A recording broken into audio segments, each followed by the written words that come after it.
Joining me now is Republican Senator Mike Rounds of South Dakota. He was one of only 17 Republicans to support the debt deal in the Senate.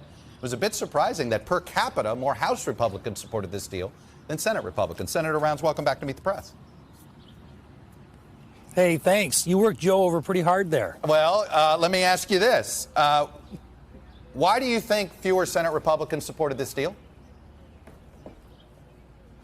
The defense issues. Clearly, the concern we have is that if under certain circumstances, defense would actually go down in terms of the funding at a time in which we've got major challenges, not only from Russia, but from China as well. And the fact that we know that we're going to have a supplemental when it comes to Ukraine at some point again in the future.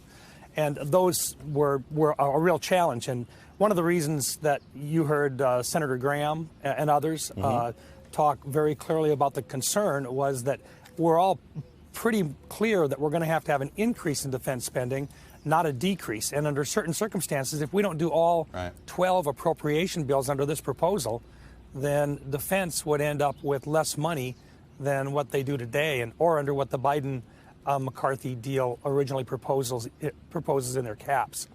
There's some grumbling from some. That's the reason. Yeah, that's I understand the reason that. why.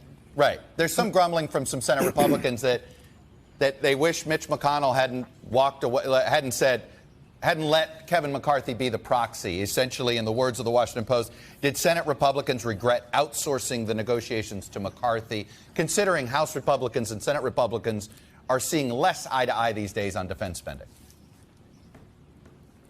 There really was not another path forward. Speaker McCarthy is the leader of the majority in the House. We don't control the Senate. We don't control the presidency. Clearly, when Senator McConnell suggested that Speaker McCarthy should take the lead for the Republicans, it basically made a one-on-one then with the president, rather than having not just the minority leader in the House, the majority leader in the Senate, both of whom are Democrats, both participating in it. I think Leader McConnell absolutely hit it on the head, and I think he's probably as responsible as anybody is for actually getting this deal done in this bipartisan way, even though we knew we were taking a risk. And that's one of the reasons why on the floor of the Senate you heard a lot of us going to both leadership camps saying we want commitments that we're going to get all 12 appropriation bills on the floor. That's the next major hurdle in terms of the appropriate defense spending after we get the NDAA completed this year. Do you think we should change the way we handle the debt ceiling, or considering that Republicans got a way to at least slow down spending a bit, that this only reinforces the idea that it should be used as a wedge? Yeah, it's become a tool to point out the fact that we're spending more than we're taking in every single year. And there is no real other location to go except the appropriations process, which seems to only work part of the time. We really need to overhaul the appropriations process so that we can do all 12 of the appropriation bills on a regular basis. We end up with omnibuses and we end up with continuing resolutions. That is not good for defense. It's not good for the country. It's really not good for growing the economy in the United States. But this is the one opportunity for folks that look at this to bring it up for everybody to see that we're not. So no end in simply sight. Not meeting our budget needs on a regular basis. When there's divided government, the debt ceiling. Not at least until we find another alternative. Okay. Let me ask you about the Republican primary. You're one of the few senators supporting Senator Tim Scott. There are three more candidates getting in this race that arguably are sort of running in the same lane, if you want to call it that Tim Scott is running in, more mainstream Republicans and stuff like that. Are you concerned this field's getting too crowded?